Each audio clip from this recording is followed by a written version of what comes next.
راضی برضائے رب، رب کی رضا پر راضی رہنا. یہ بات کہ جو بھی کچھ ہوا یا ہوگا وہ اذن رب کے بغیر نہ ہوا ہے نہ ہو سکتا ہے. یہ تو ایمان کا منطقی تقاضا ہے.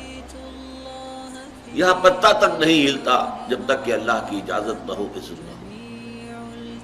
تو جو کچھ ہوا اللہ کی اجازت سے ہوا، خواہ اس میں درمیان میں کتنے ہی عوامل آ گئے ہوں.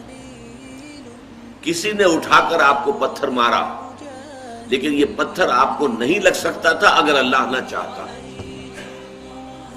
پتھر مارنے والے کا عمل اپنی جگہ ہے، لیکن آپ کو اس پتھر کا لگ جانا جو ہے یہ بغیر اذن رب نہیں ہے.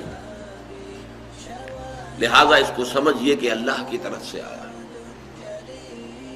ایک اس میں لطیفہ بھی ہے کہ ایک درویش یہ کہتا ہوا جا رہا تھا ایک جذب کی کیفیت میں، جو رب کرے سو ہو، جو رب کرے سو ہو، جو رب کرے سو ہو. ایک شخص نے اٹھا کر اس کے سر پہ پتھر دے مارا. اس نے پلٹ کر دیکھا تو شخص نے کہا مجھے کیا دیکھتے ہو، جو رب کرے سو ہو. اس درویش نے جواب دیا کہ یہ پتھر مجھے تو رب کے مارے ہی لگا ہے، لیکن میں دیکھ یہ رہا تھا کہ بیچ میں منہ کس کا کالا ہو گیا، کس نے اپنے لیے جو ہے وہ عذاب اللہ کا کما لیا. ورنہ مجھے بہرحال یہ پتھر لگا ہے تو اس میں اذن رب شامل ہے. اچھا، اب جو شے اذن رب سے ہو رہی ہے، بندہ مومن کا اگر اپنا تعلق اللہ کے ساتھ مخلصانہ ہے، اس میں منافقت نہیں ہے، اس میں ریا نہیں ہے، اس میں دھوکہ نہیں ہے، اس میں فریب نہیں ہے، مخلص مخلصین لہ الدین، تو اللہ تعالیٰ کا تعلق بھی اس کے ساتھ ریسیپروکیٹ کرتا ہے. اللہ تعالیٰ انا عند ظن عبدی بی، حضور یہ اللہ کا قول ہے حدیث قدسی میں کہ میرا بندہ میرے بارے میں جو کچھ گمان کرتا ہے میں وہی سلوک اس کے ساتھ کرتا ہوں.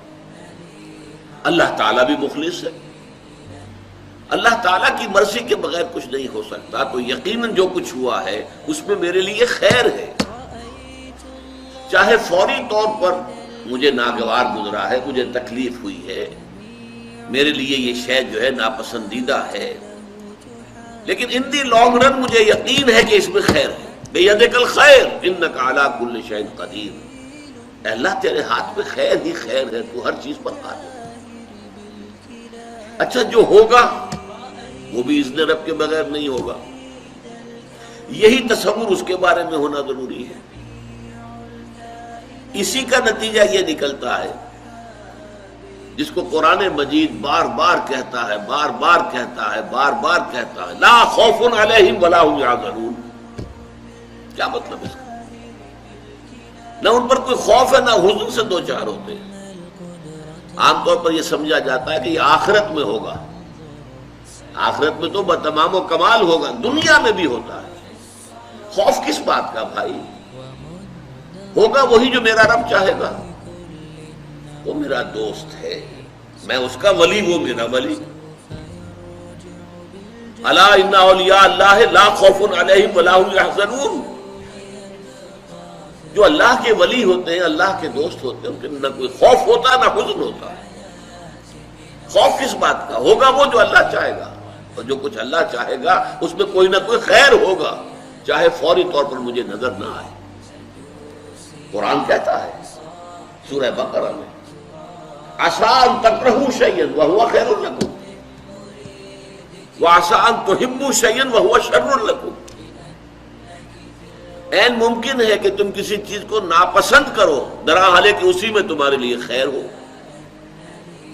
اور عین ممکن ہے کہ تم کسی چیز کو پسند کرو درحالے کہ اس میں تمہارے لیے شر ہو.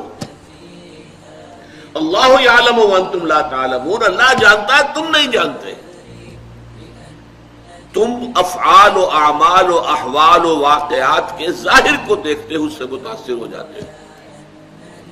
اس کے پردے میں کیا مشیت اذنی ہے، کیا ارادہ خداوندی ہے، اس کے پشت پر کیا چیز ہے جو اللہ تعالیٰ کو مطلوب ہے، یہ ہمیں نظر نہیں آتا. We are short sighted. ہماری نگاہ جو ہے بس کچھ دور تک جاتی ہے، اس سے آگے نہیں جاتی. لہذا افعال و اعمال و احوال و واقعات کے صرف ظاہر پر ہماری نگاہ ہے، باطن پر تو ہے ہی نہیں. لہذا ہم اس سے متاثر ہوتے ہیں. تو در حقیقت ایمان کا حاصل الا ان اولیاء اللہ لا خوف علیہم ولا هم یحزنون. اللہ کے دوستوں پر نہ کوئی حزن ہے نہ خوف ہے، کوئی سوال ہی پیدا نہیں ہوتا. اسی طریقے سے قرآن مجید جو ہے بلند ترین مقام جو انسان کا ہو سکتا ہے، اس کی تعبیر کے لیے الفاظ استعمال کرتا ہے رضی اللہ عنہم ورضوا عنہ. اللہ ان سے راضی ہو گیا، وہ اللہ سے راضی ہو گئے. یہ باہمی رضامندی ہے، دو طرفہ اللہ کے ساتھ تعلق ہوتا ہے، دو طرفہ تعلق ہوتا ہے. تم اللہ سے محبت کرو گے، اللہ تم سے محبت کرے گا. تم اللہ کے ساتھ مخلص ہوگے، اللہ تعالیٰ تمہیں واقعتاً اپنا مخلص بندہ بنا لے گا.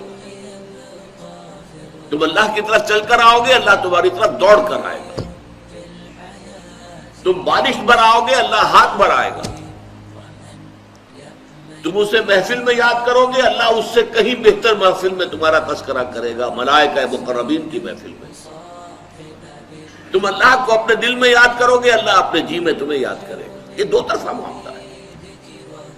تم اللہ کی مدد کرو گے، اللہ تمہاری مدد کرے گا. ان تنصروا اللہ ینصرکم ویثبت اقدامکم. اگر تم اللہ کی مدد کرو گے، اللہ کی مدد سے مراد کیا؟ اللہ کے دین کی مدد، اس کی نصرت. اللہ تمہاری مدد کرے گا. یہ رضی اللہ عنہم ورضوا عنہ سورہ مائدہ میں بھی آ رہا ہے، سورہ توبہ میں، سورہ مجادلہ میں، سورہ بینہ میں 4 مرتبہ ہے. دین کی بات پھیلانا صدقہ جاریہ ہے. ثواب کی نیت سے ویڈیو کو شیئر ضرور کیجیے. جزاک اللہ.